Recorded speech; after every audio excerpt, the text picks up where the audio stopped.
If this story touched your heart, don't forget to let us know where you're watching from. We love hearing from you.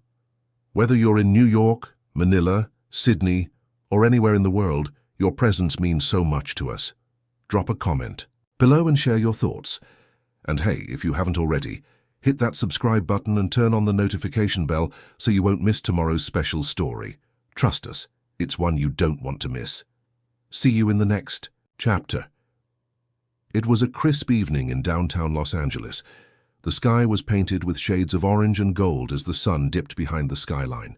Inside the lavish Crystal Tower Hotel, everything was set for Bennett Properties' 10th anniversary gala, a night meant to celebrate a decade of success, hard work, and the man behind it all, Logan Bennett. Logan, now 36, was the picture of success.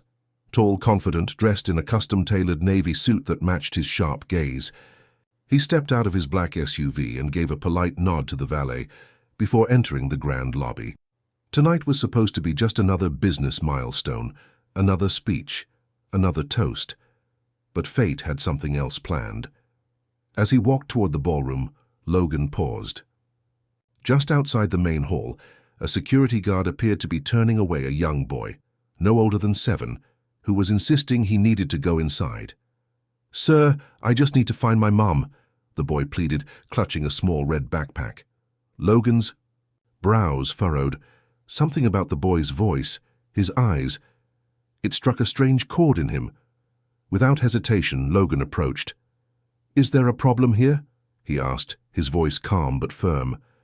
The security guard stood straighter. "He says his mother is inside, sir.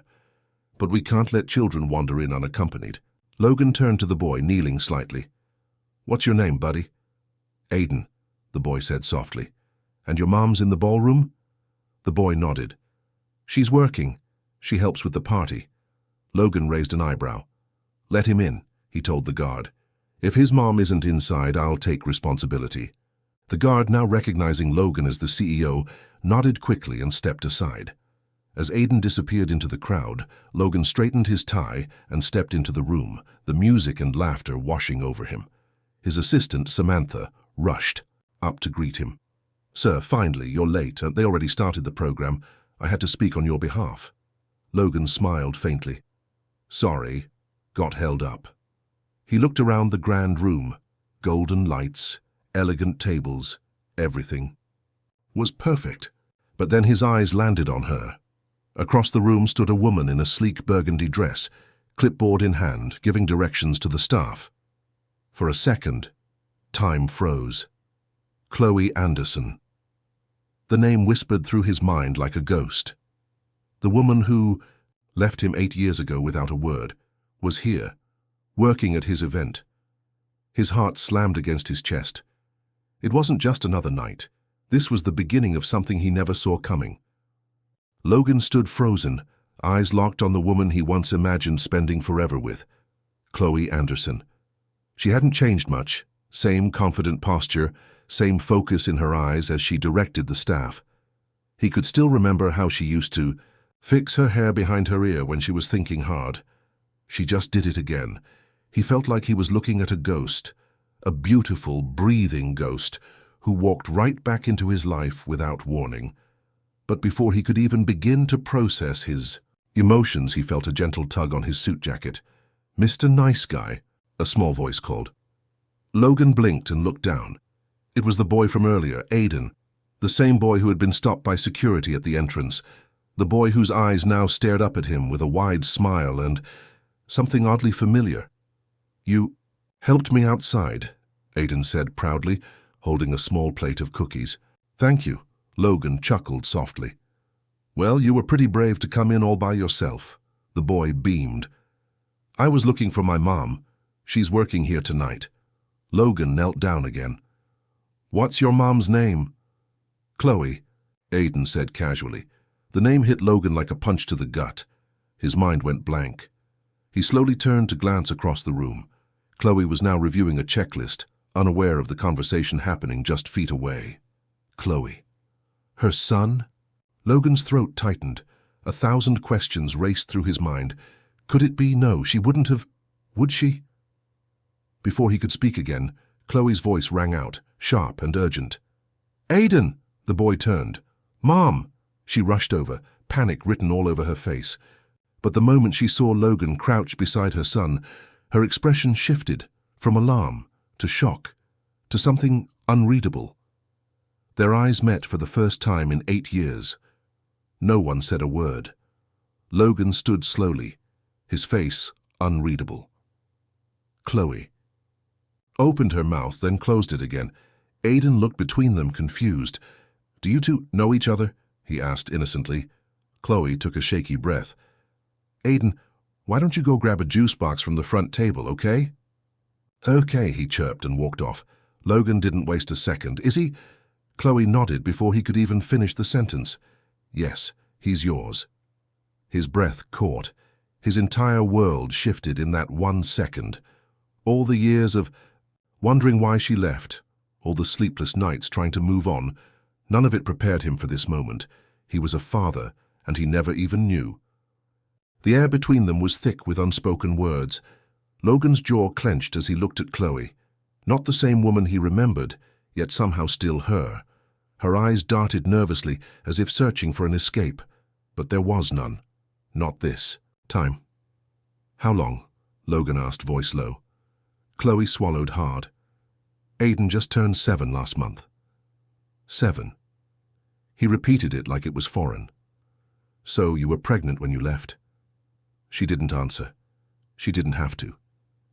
He took a step back, hands on his hips, pacing slightly as the weight of everything settled in.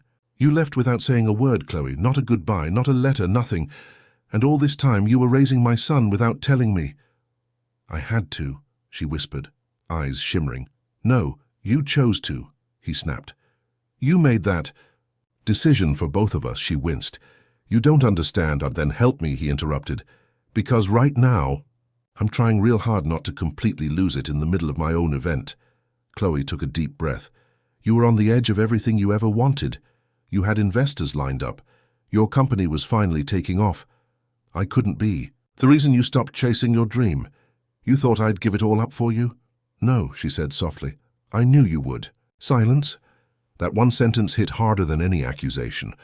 Logan stared at her, not with anger this time, but something else. Sadness?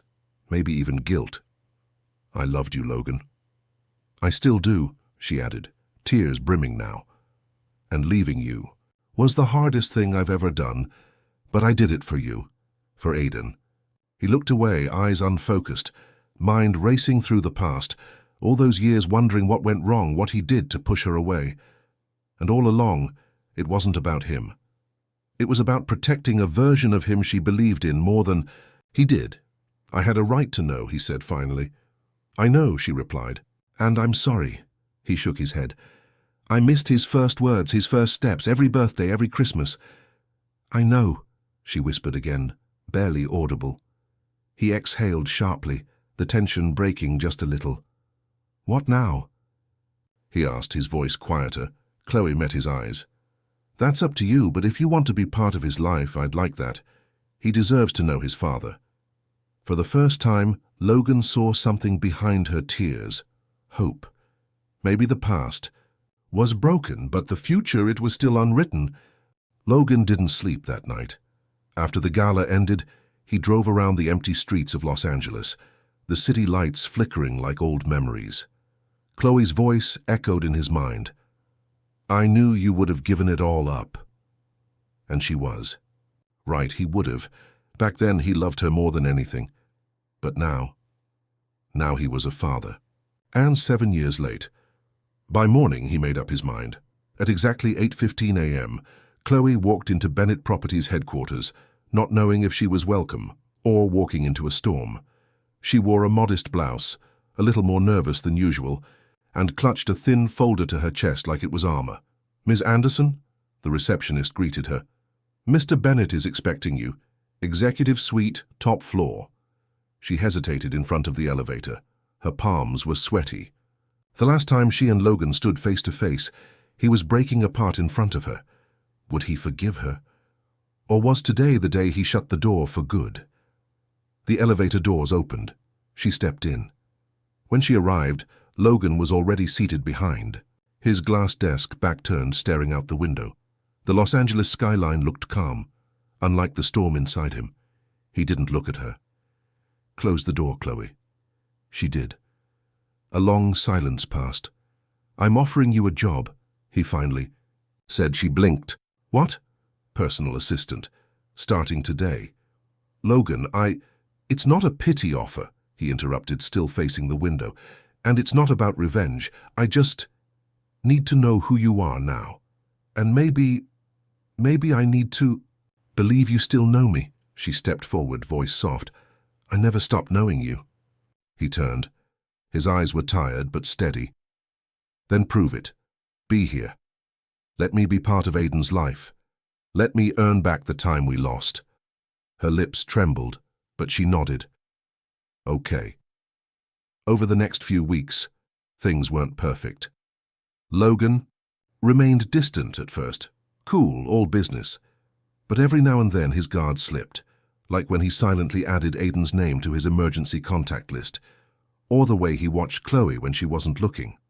With something that almost looked like longing, the office noticed too. Whispers spread fast. The CEO's new assistant wasn't just any hire.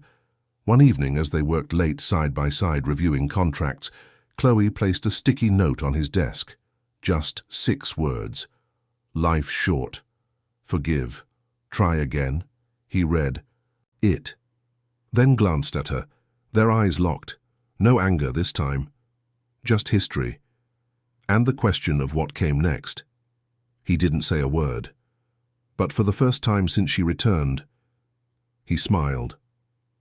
Logan wasn't the same man he was a month ago. Something had shifted, not just in his schedule or office routine, but in his heart.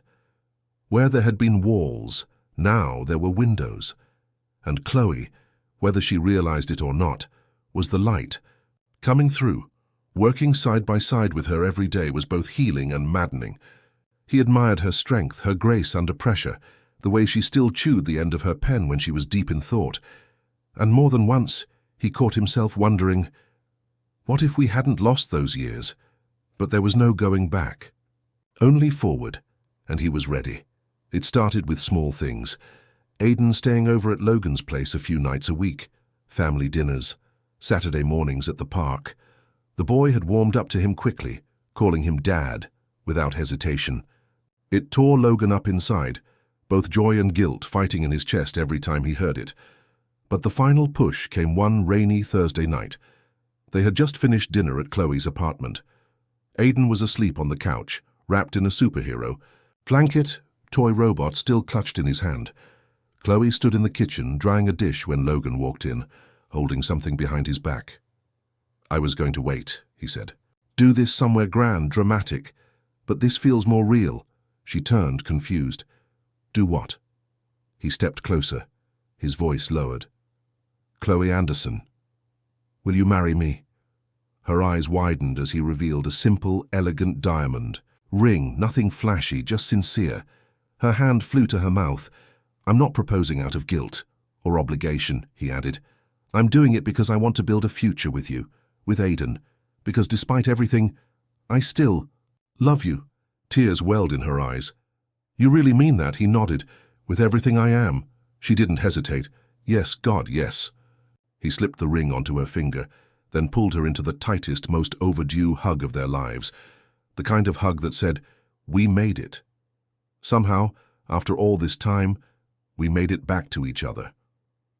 Weeks later, they exchanged vows in a quiet beach wedding in Santa Monica.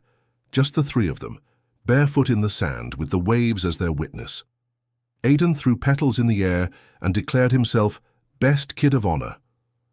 They moved into a 3,800 square foot home Logan had secretly built years ago, their dream home, waiting for the right time. Now, that time had come. Not perfect, not painless, but real, and finally, whole. If this story touched your heart like it did ours, we'd love to hear your thoughts. What part moved you the most? Was it the emotional reunion, the moment Logan found out he was a father, or the heartfelt proposal on a quiet night? Drop a comment below and let us know how you felt watching Chloe and Logan find their way back to each other. Would you have forgiven someone who kept such a secret? Or did Chloe make the right decision for love? Also, tell us where you're watching from.